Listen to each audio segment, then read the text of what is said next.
말씀까지 여호수아서 23장 1절에서 10절까지입니다. 우리 다 같이 한 목소리로 봉독하시겠습니다.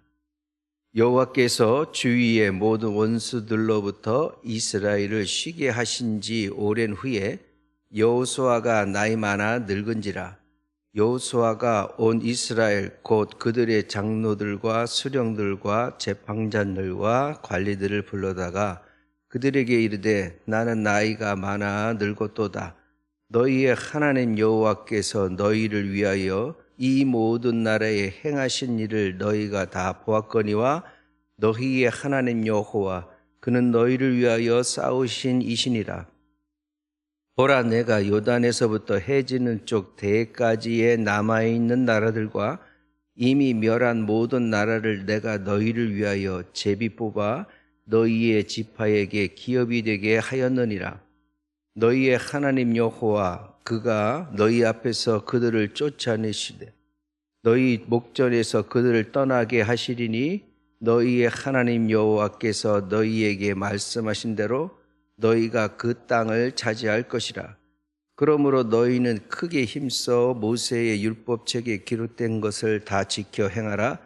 그것을 떠나 우로나 좌로나 치우치지 말라. 너희 중에 남아있는 이 민족들 중에 들어가지 말라. 그들의 신들의 이름을 부르지 말라. 그것을 가르쳐 맹세하지 말라. 또 그것을 섬겨서 그것들에게 절하지 말라. 오직 너희의 하나님 여호와께 가까이 하기를 오늘까지 행한 것 같이 하라. 이는 여호와께서 강대한 나라들을 너희의 앞에서 쫓아내셨으므로 오늘까지 너희에게 맞선 자가 하나도 없었느니라. 너희 중 한 사람이 1000명을 쫓으리니 이는 너희의 하나님 여호와 그가 너희에게 말씀하신 것 같이 너희를 위하여 싸우심이라. 아멘. 여호수아서 23장입니다. 23장 앞에 지난 시간에 22장에는 바로 르우벤과 갓과 므낫세 반지파들이 제단을 쌓은 부분이 있었고, 그것이 요단강을 건너갔던 9지파와 므낫세 반지파에게 오해를 살 만한 그런 일이 돼서 서로 간에 커다란 싸움이 일어날 수 있었던 그런 부분을 서로 만나서 그 어떤 뜻이었는지 그런 것을 화해를 하면서 화해가 되고 이해가 되면서 말 그대로 평안하게 마무리가 되는 그런 부분을 22장이 소개를 하고 있습니다. 그러고 나서 23장이 되니까 갑자기 분위기가 전환이 되죠. 23장 1절에 여호와께서 주위의 모든 원수들로부터 이스라엘을 쉬게 하신 지 오랜 후에 여호수아가 나이 많아 늙은지라 이렇게 되어 있습니다. 이스라엘 땅을 하나님께서 가서 정복하라. 내가 이 땅을 너희에게 주겠다 해서 열심히 싸워가지고 땅을 차지를 해야 되는데 이스라엘을 하나님께서 쉬게 하셨다. 갑자기 더 이상 싸움이나 이런 것이 일어나지 않고 현재 일어나서 지금까지 차지했던 거기까지를 하나님께서 인정을 하시고 더 이상의 전쟁과 싸움이 일어나지 않도록 오히려 쉬게 하셨다. 이게 성경에 기록되어 있습니다. 아니 가서 빨리빨리 정복해서 이겨서 빨리 영토를 넓혀야 되는 것이 맞는 것인데 왜 이런 일들이 일어났는가? 그렇게 보면 하나님께서 원래 이 땅을 가나안 땅을 정복할 때에 하나님께서 미리 하신 말씀이 있습니다. 그게 바로 이제 우리 성경에 보면 뒤에 이제 주석 같은 거 조그맣게 달려 있는 거 보면은 출애굽기 23장 29절과 30절에 이미 이스라엘 백성들이 출애굽할 때에 너희들이 그 땅에 가서 어떻게 될 것이다라고 하나님께서 미리 말씀을 해주세요. 그것이 뭐냐면은 그 모든 것을 한꺼번에 그러면서 어떤 표현이냐면 1년 안에 이 일을 마치게 하지 않겠다 이렇게 얘기하세요. 이게 이 싸움이 가나안 땅에 들어가서 땅을 점령하는데 1년이 넘게 걸린다 이런 말이죠. 1년 안에는 모든 것이 이루어지지 않게 하겠다. 그리고 또 하나는 하나님께서는 천천히 일을 하시겠다 이렇게 얘기하세요. 거기에 이제 재미있는 표현들이 있는데 그렇게 되는 이유가 뭐냐면 한 두 가지 정도를 설명하고 있는데 전쟁을 하고 나면은 그 지역이 황무지가 되니까 황무지가 된 이후에 그 복원을 하려면 시간이 걸리기 때문에 그러한 쪽에 대한 부분이 하나 있고 또 하나는 사람들이 죽고 나면은 이게 시신처리나 여러 가지 환경적 오염적인 부분도 있어서 들짐승들이 너희들을 해칠 수도 있다. 왜냐하면 그 지역에 어떤 짐승들이 사는지 모르지만 사람들 죽은 냄새나 이런 것이 있게 되면 그렇게 될 수도 있기 때문에 너희들을 조금 더 안정되게 해서 그렇게 그런 시간을 주겠다라고 이미 미리 말씀하신 바가 있습니다. 그렇기 때문에 우리 입장에서는 빨리 가서 빨리 하고 빨리 우리는 한국 사람들은 빨리잖아요. 그런데 하나님은 애초부터 출애굽하기 전부터 원래 계획이 그렇지 않았다는 것이죠.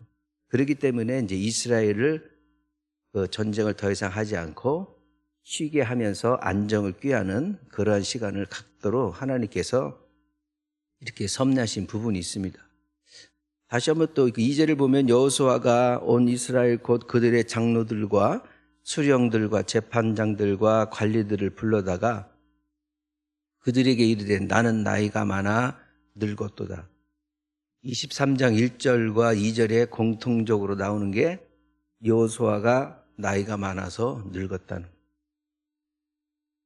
도대체 그럼 여호수아가 나이가 한 몇 살 정도 됐을까요?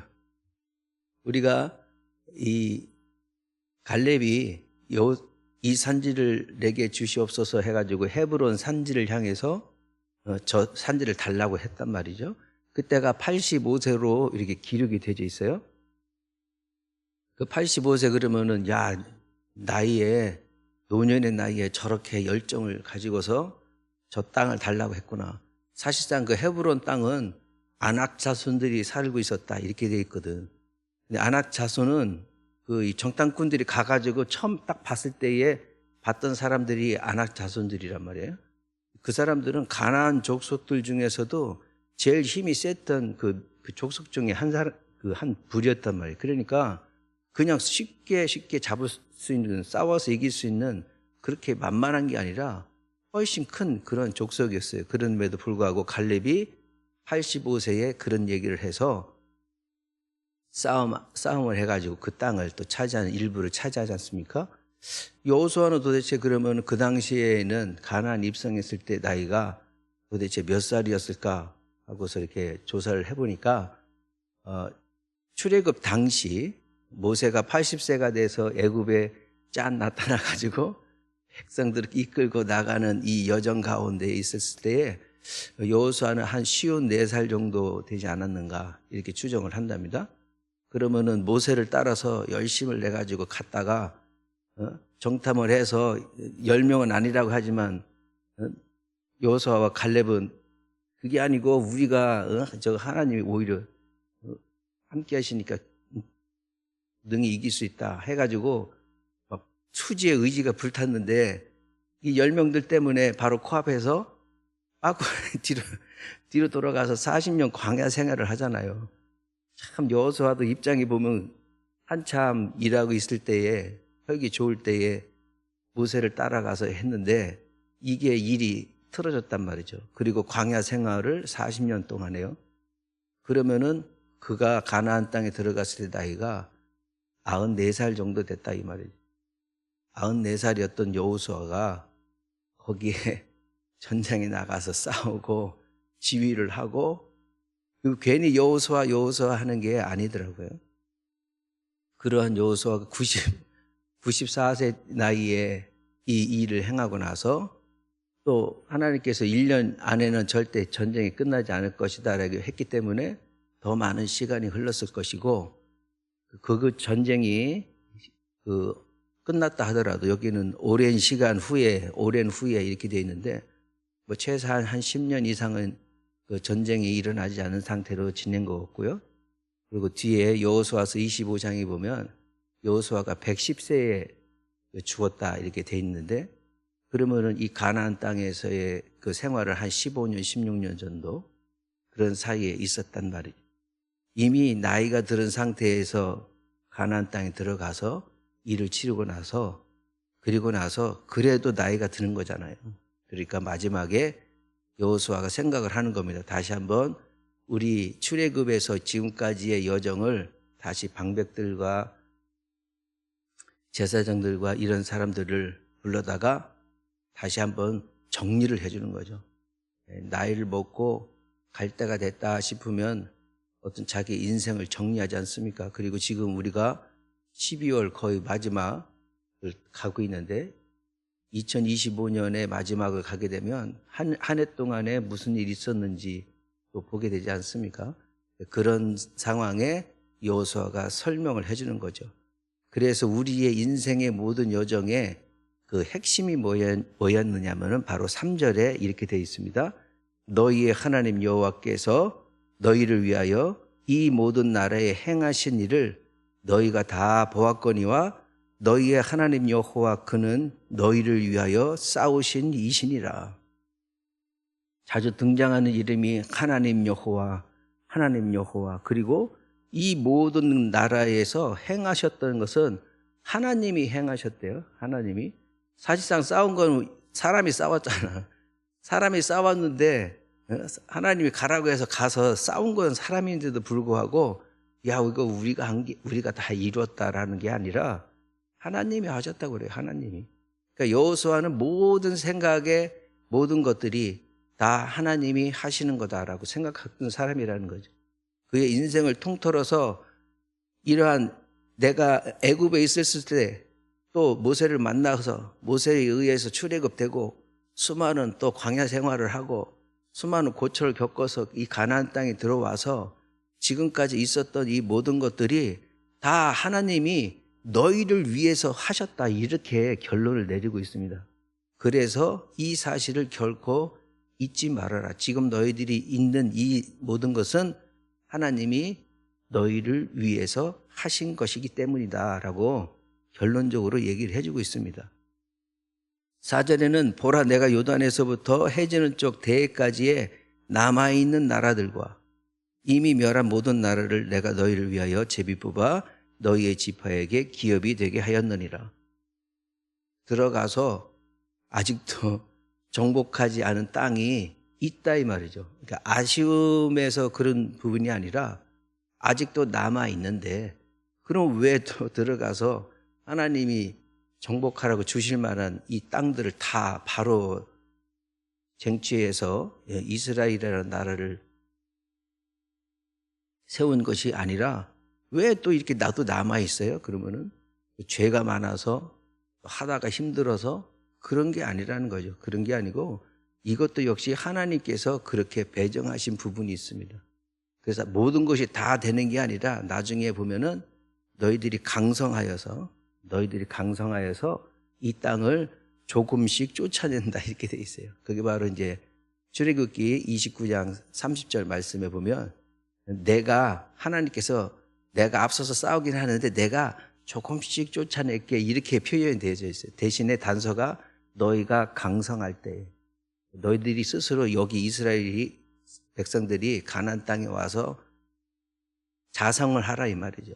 어느 정도 너희들도 힘을 갖추어라 이 말이죠. 그렇게 되면 내가 그때에, 너희들이 지금 약하니까 내가 막 이렇게 했는데 나머지 땅에 대한 부분은 너희들이 스스로 강성해져서 그렇게 움직이게 되면 내가 조금씩 이렇게 하겠다. 이게 그 앞에 출애굽기와 민수기 이러한 내용들 가운데에 하나님께서 미리 하신 말씀입니다. 5절에 보면 너희의 하나님 여호와 그가 너희들 앞에서 그들을 쫓아내사 너희 목전에서 그들을 떠나게 하시리니 너희의 하나님 여호와께서 너희에게 말씀하신 대로 너희가 그 땅을 차지할 것이라. 하나님이 하셨다 합니다. 그러면서 6절에 그러므로 너희는 크게 힘써 모세의 율법책에 기록된 것을 다 지켜 행하라. 그 그것을 떠나 우로나 좌로나 치우치지 말라.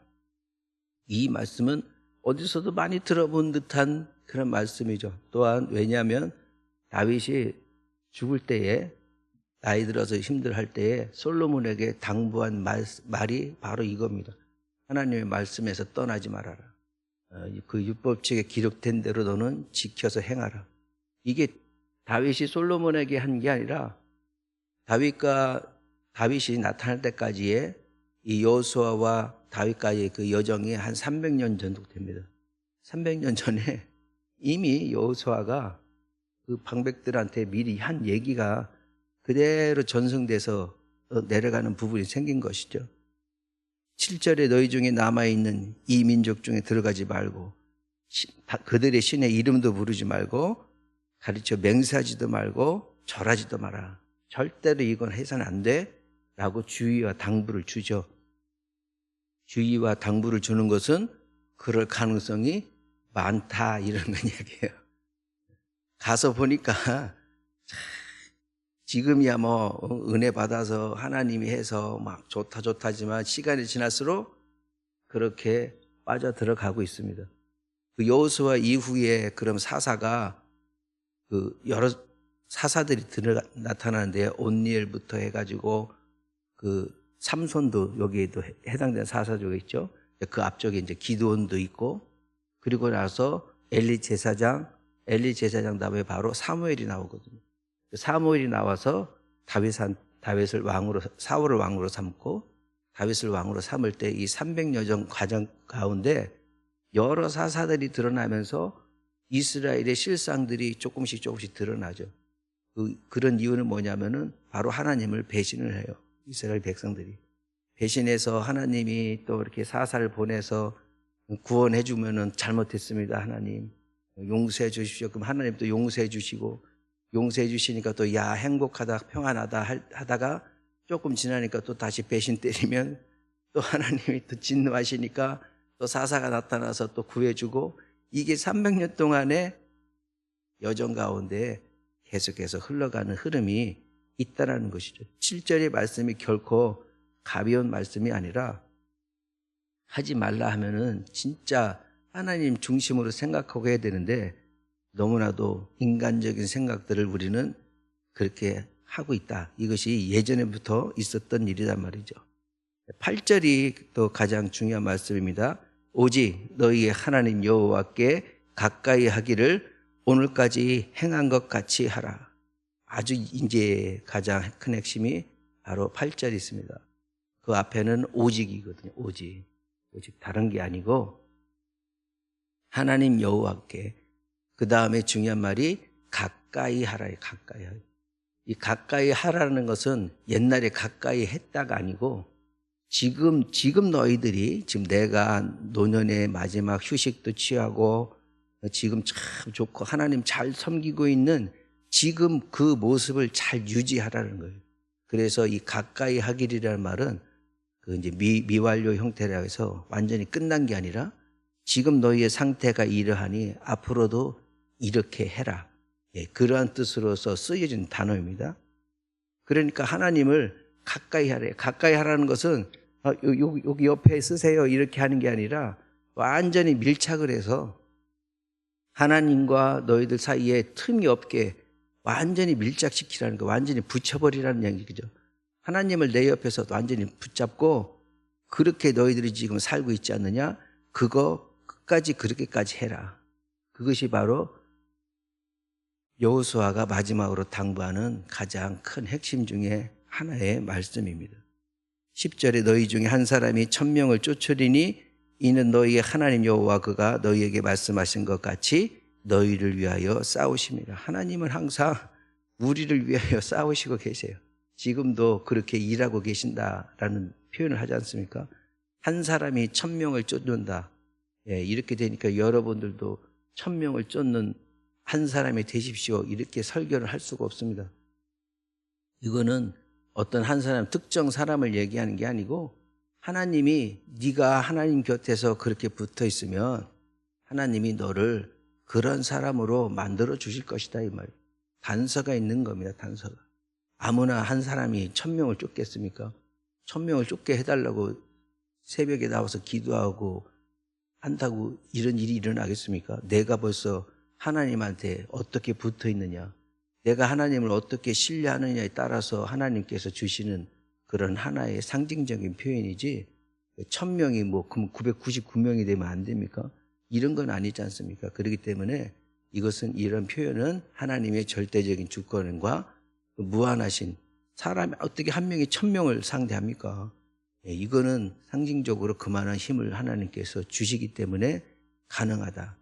그러하기 때문에 하나님은 너는 하나님을 꼭 신뢰하고 지금처럼 열심을 내어서 가까이에서 하나님이 나에게서 떨어지지 않도록 네 스스로를 삼가해서 하나님이 이 땅에 지금까지 세워주신 모든 은혜, 모든 삶을 돌이켜보거라.